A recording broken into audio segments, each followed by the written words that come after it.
Success requires no explanations. Failure permits no alibis. Chapter 7: Organized Planning, the Crystallization of Desire. Into action. The sixth step toward riches. You have learned that everything man creates or acquires begins in the form of desire. That desire is taken on the first lap of its journey, from the abstract to the concrete, into the workshop of the imagination, where plans for its transition are created and organized. In Chapter 2, you are instructed to take 6 definite, practical steps as your first move in translating the desire for money into its monetary equivalent. One of these steps is the formation of a definite, practical plan, or plans, through which this transformation may be made. You will now be instructed how to build plans which will be practical. A. Ally yourself with a group of as many people as you may need for the creation in carrying out of your plan, or plans for the accumulation of money. Use of the mastermind principle described in a later chapter. Compliance with this instruction is absolutely essential. Do not neglect it.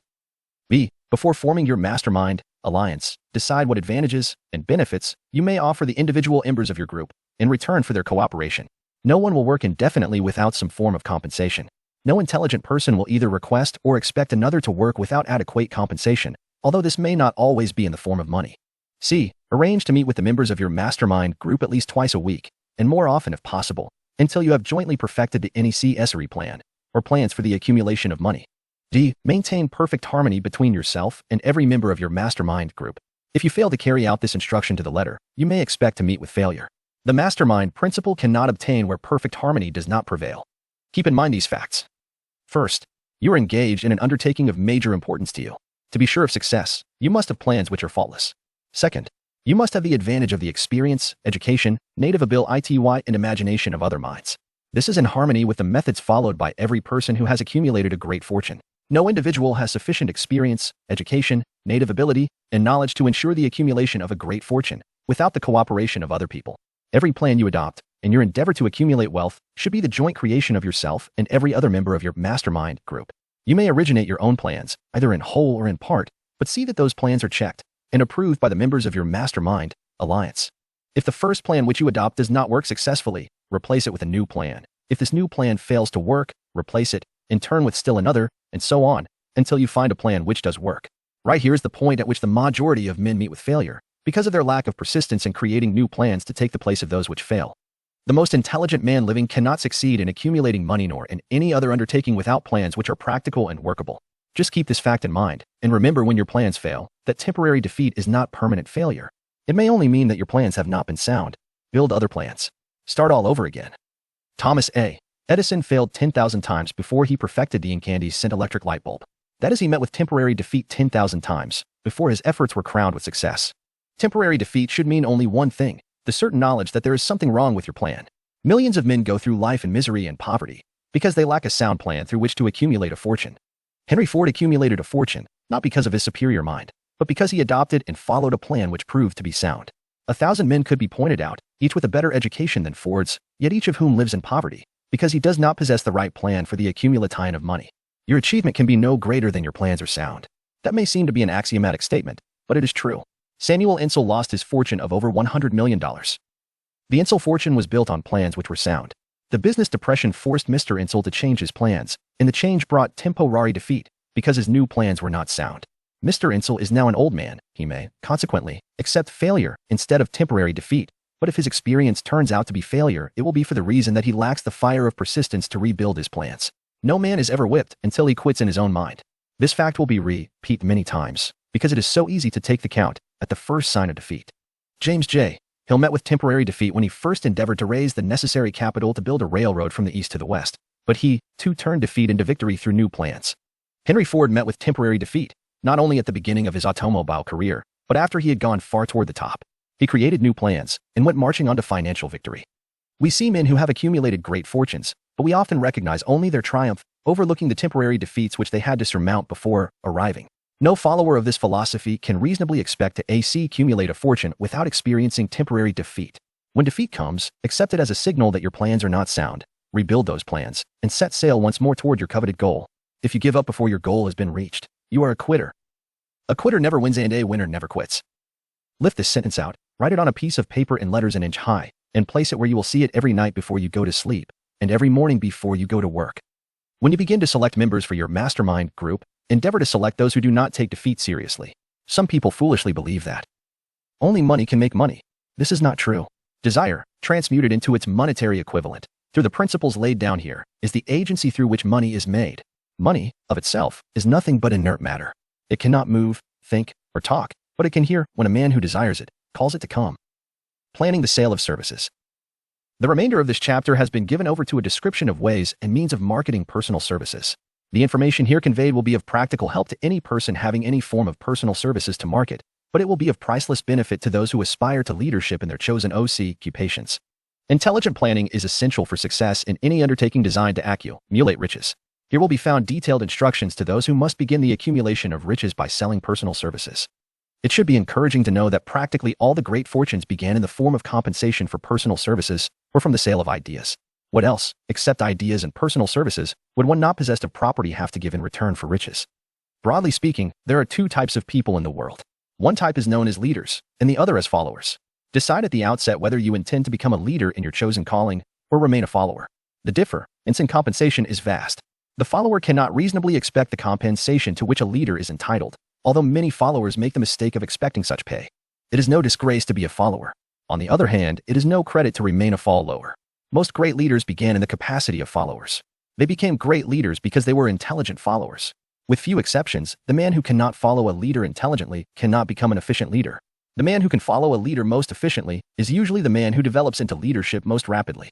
An intelligent follower has many advantages, among them the opportunity to acquire knowledge from his leader. The major attributes of leadership. The following are important factors of leadership. 1. Unwavering courage based upon knowledge of self and of one's occupation. No follower wishes to be dominated by a leader who lacks self-confidence and courage. No intelligent follower will be dominated by such a leader very long. 2. Self-control. The man who cannot control himself can never control others. Self-control sets a mighty example for one's followers, which the more intelligent will emulate. 3. A keen sense of justice. Without a sense of fairness and justice, no leader can command and retain the respect of his followers. 4. Definiteness of decision. The man who wavers in his decisions shows that he is not sure of himself. He cannot lead others successfully. 5. Definiteness of plans. The successful leader must plan his work, and work his plan. A leader who moves by guesswork, without practical, definite plans, is comparable to a ship without a rudder. Sooner or later he will land on the rocks. 6. The habit of doing more than paid for. One of the penalties of leadership is the necessity of willingness, upon the part of the leader, to do more than he requires of his followers. 7. A pleasing personality. No slovenly, careless person can become a successful leader. Leadership calls for respect. Followers will not respect a leader who does not grade high on all of the factors of a pleasing personality. 8. Sympathy and understanding. The successful leader must be in sympathy with his followers. Moreover, he must understand them and their problems. 9. Mastery of detail. Successful leadership calls for mastery of details of the leader's position. 10. Willingness to assume full responsibility. The successful leader must be willing to assume responsibility for the mistakes and the shortcomings of his followers. If he tries to shift this responsibility, he will not remain the leader. If one of his followers makes a mistake and shows himself incompetent, the leader must consider that it is he who failed. 11. Cooperation. The successful leader must understand and apply the principle of cooperative effort and be able to induce his followers to do the same. Leadership calls for power, and power calls for cooperation. There are two forms of leadership. The first, and by far the most effective, is leadership by consent of, and with the sympathy of the followers. The second is leadership by force, without the consent and sympathy of the followers. History is filled with evidences that leadership by force cannot endure. The downfall and disappearance of dictators and kings is significant. It means that people will not follow forced leadership indefinitely. The world has just entered a new era of relationship between leaders and followers, which very clearly calls for new leaders, and a new brand of leadership in business and industry. Those who belong to the old school of leadership by force must acquire an understanding of the new brand of leadership, cooperation, or be relegated to the rank and file of the followers. There is no other way out for them. The relationship of employer and employee, or of leader and follower, in the future, will be one of mutual cooperation, based upon an equitable division of the profits of business. In the future, the relationship of employer and employee will be more like a partnership than it has been in the past. Napoleon, Kaiser Wilhelm of Germany, the Tsar of Russia, and the King of Spain were examples of leadership by force. Their leadership passed. Without much difficulty, one might point to the prototypes of these ex-leaders among the business, financial, and labor leaders of America who have been dethroned or slated to go. Leadership by consent of the followers is the only brand which can endure. Men may follow the forced leadership temporarily, but they will not do so willingly. The new brand of leadership will embrace the 11 factors of leadership described in this chapter, as well as some other factors. The man who makes these the basis of his leadership will find abundant opportunity to lead in any walk of life. The Depression was prolonged, largely because the world lacked leadership of the new brand. At the end of the Depression, the demand for leaders who were competent to apply the new methods of leadership has greatly exceeded the supply. Some of the old type of leaders will reform and adapt themselves to the new brand of leadership, but generally speaking, the world will have to look for new timber for its leadership. This necessity may be your opportunity. The 10 major causes of failure in leadership. We come now to the major faults of leaders who fail, because it is just as essential to know what not to do as it is to know what to do. 1. Inability to organize details. Efficient leadership calls for ability to organize and to master details. No genuine leader is ever too busy to do anything which may be required of him in his capacity as leader.